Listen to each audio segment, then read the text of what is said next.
In this video, I'm going to show you how I analyze rental property using a DSCR loan. Now, if you don't know what a DSCR loan is, it stands for Debt Service Coverage Ratio, and this home loan is exclusively used by real estate investors to acquire more property without the need to verify and show docs that pertain to income as well as employment. So no W-2s, no tax returns, no pay stubs that is needed in order to get approved for this home loan. Now, the great thing about DSCR loans is that they're going to use market rent in order to approve you for this loan. So as long as your market rent is higher than or equal to the existing housing net on the property that you're looking to purchase, you will get approved. What's going on YouTube? On this channel, we tailor our content towards real estate investors as well as first-time home buyers so that you can maximize your savings or maximize your profits when it comes to your investments and your real estate endeavors. If you're new to the channel, do me a favor and consider subscribing. And if you like financial loopholes and hacks when it pertains to real estate or even personal finance,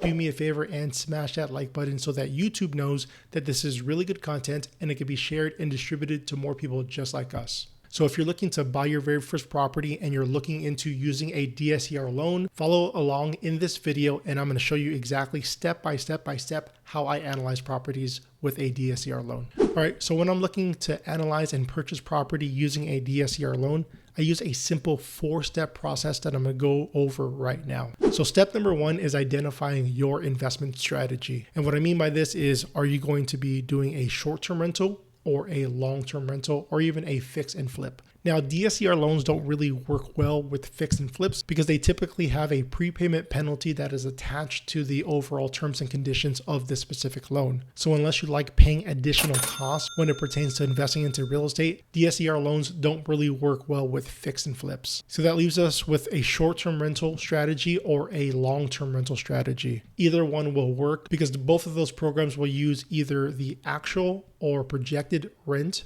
to service the debt on that particular property. Now, Airbnbs typically come with higher housing expenses because of the property management fees. So sometimes it's harder to get a DSCR loan with a short-term rental strategy given the high expenses. But if you're looking at going the long-term route, DSCR loans work very well for those, given that the expenses are lower than a short-term rental strategy. So step number 1 is going to be identifying which strategy you're looking to partake in.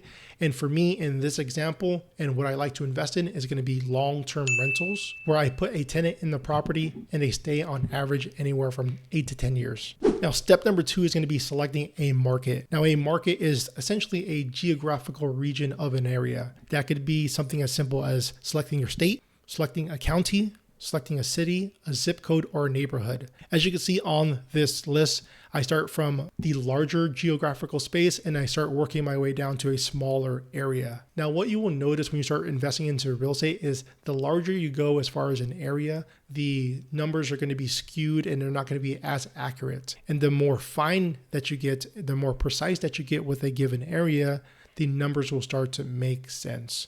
So step number 2 is going to be picking a market that you either know or have experience in. Maybe it's your own backyard. Maybe you live in the area or that specific neighborhood or zip code, or it's an area where you have a potential team that you trust that could take care of the responsibilities of your investment and the acquisition of that investment. So the more specific that you are in the area and market that you're looking to invest in, the more clearer you will be in if that area is going to be a good investment for you or not. Now, step number 3 is going to be selecting a property and calculating all of the housing expenses. Now, this is going to be the most difficult step for first-time real estate investors. So what I'm going to do is I'm going to show you exactly how I calculate the numbers. So as I stated before, step number 1 is going to be selecting the strategy. So for me and my personal taste, and also in this example for this video, I'm going to go ahead and select a long-term rental strategy.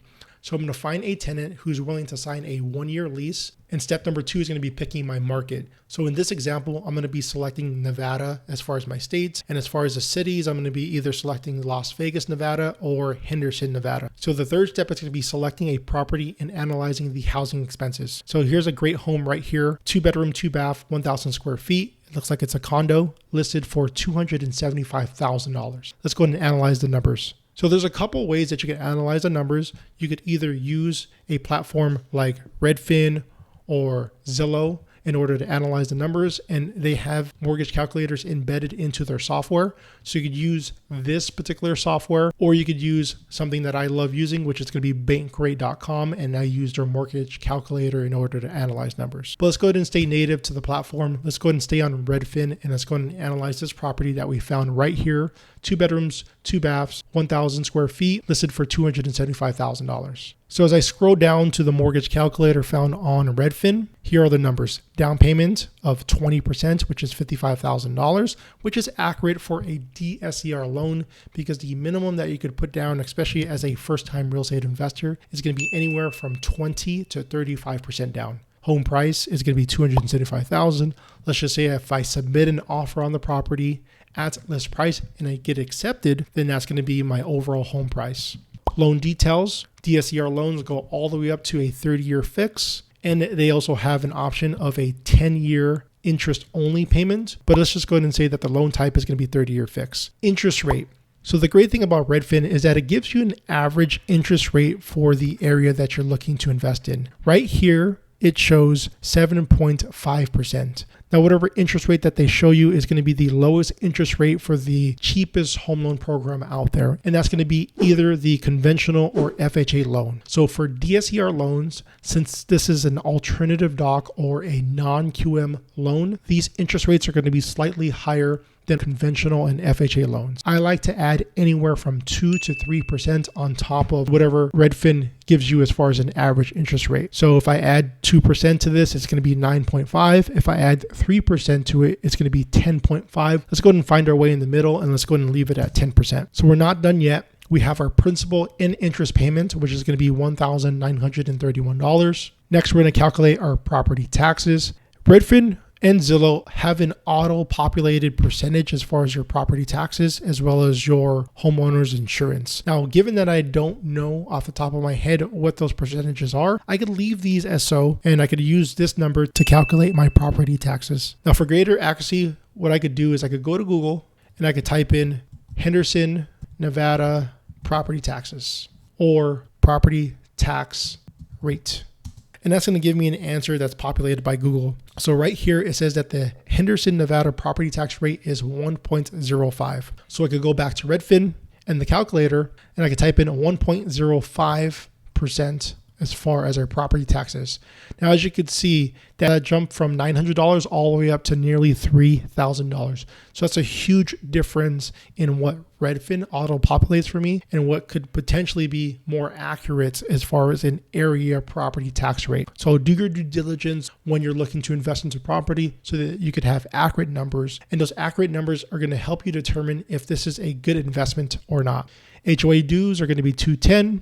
We're going to go ahead and leave that the same. And homeowners insurance, we're going to leave that at $71, given that this is going to be a condo. Now that I have all of my numbers and all of my figures, principal and interest is going to be $1,931. HOA dues are going to be $210. Property taxes are going to be $241. Homeowners insurance is going to be $71. And that's going to be on a monthly basis, bringing my total mortgage payments to $2,452 per month, as you can see right here.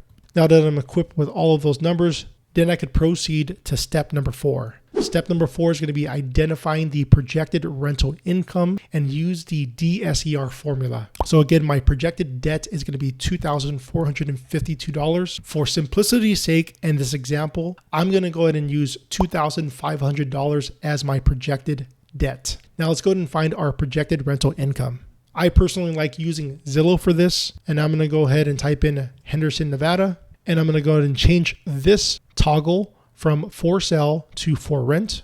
And I'm going to go to Henderson and find out what 2-bedroom rentals are going for. I'm going to use the exact match of 2 bedrooms, 2 baths, because that's what this is, a 2-bedroom, 2-bath in this general area, which is going to be the Green Valley South area, just north of the 210 freeway and Whole Foods. And so I'm going to go back to Zillow and I'm going to go ahead and zoom in that area, which is somewhere around here, I believe. Let's see, Green Valley Parkway. Let's go back to Redfin. Green Valley Parkway, perfect. So the unit is somewhere around this general area. I see a 2-bedroom, 2-bath for $1,475.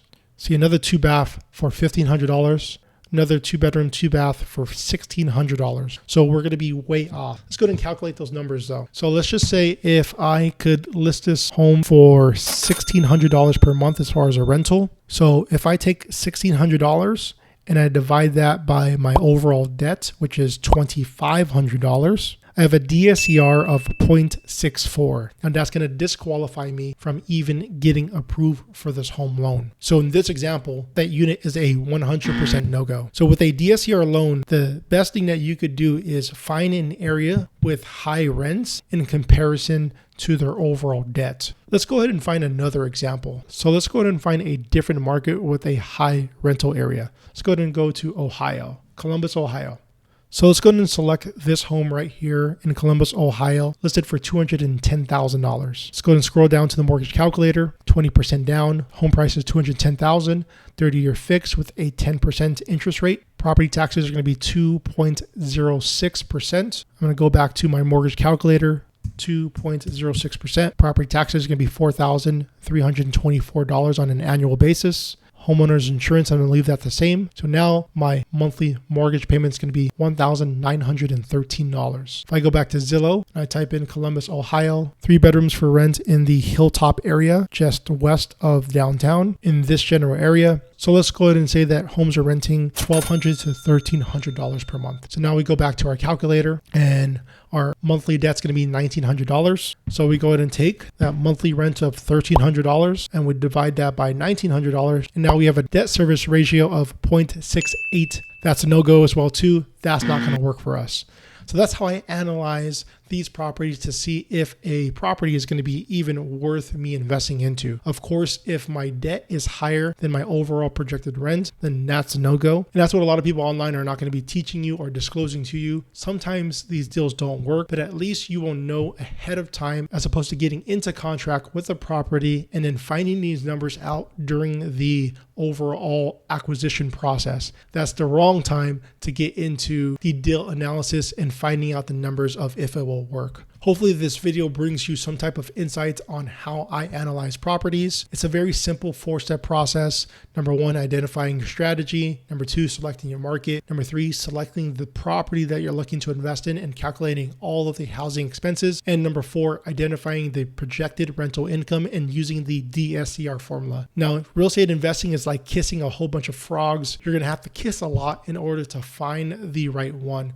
So don't give up. Continue watching videos just like this so you can start to develop that muscle memory of analyzing deals, because if you want to be a successful real estate investor, it starts with the education and also the numbers. And on this channel, I'm going to give you both the education as well as the numbers. So do me a favor, subscribe to the channel, smash that like button if you find value in these types of videos, and share it with a friend or family member that you love. Thank you so much for watching this video, and I'll catch you on the next one.